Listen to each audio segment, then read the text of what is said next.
Good day mga idol, nandito nga pala uli ako si Kabert Moto. So nagpapasalamat nga pala ako sa Freedcom Philippines, pati na rin sa Motoben, Helmet in Gears, at na rin kay sa mga boss natin si Boss Cedric, tsaka si Boss Breeds. Maraming salamat. So gaano nga ba ka-effective itong ginagamit nating intercom? So panoodin natin na itong video na to. Sana all.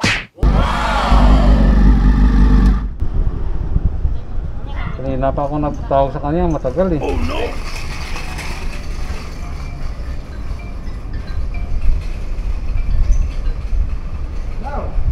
Oh, saan ka na?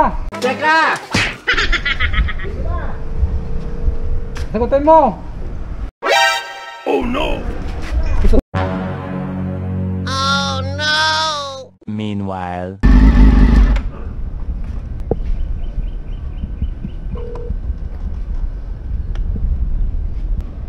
Oh, saan ka na?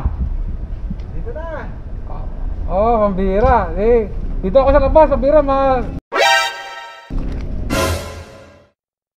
Takbo mo! Tarihan nyo!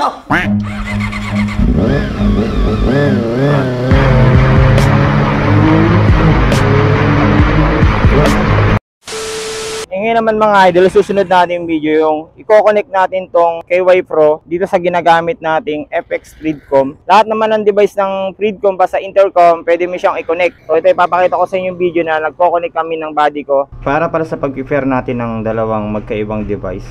So i-hold lang natin na matagal hanggang lumabas yung red and blue na dito sa indicator. Hold lang natin na matagal.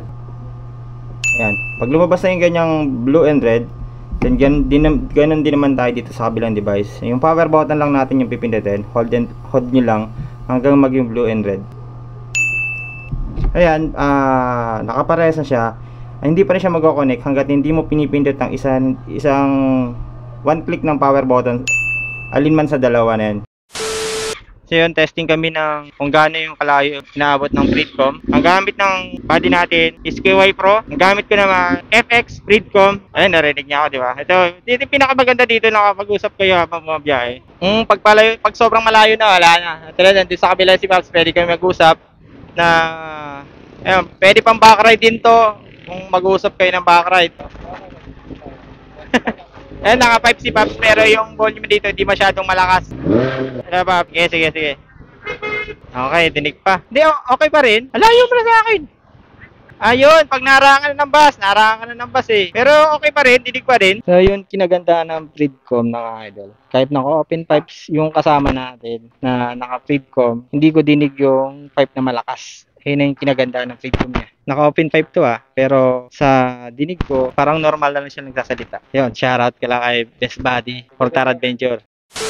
Bukod sa makipag-usap mo sa kapwa rider natin, pwede ka rin tumawag gamit lang ng cellphone via Bluetooth. So hindi ka na maipagsigawan, hindi ka na gumagamit ng headset na napakasakit sa tenga. Kung may trabaho ka na, may biglang calls na sa ride ka, gamit na gamit mo tong Freedcom.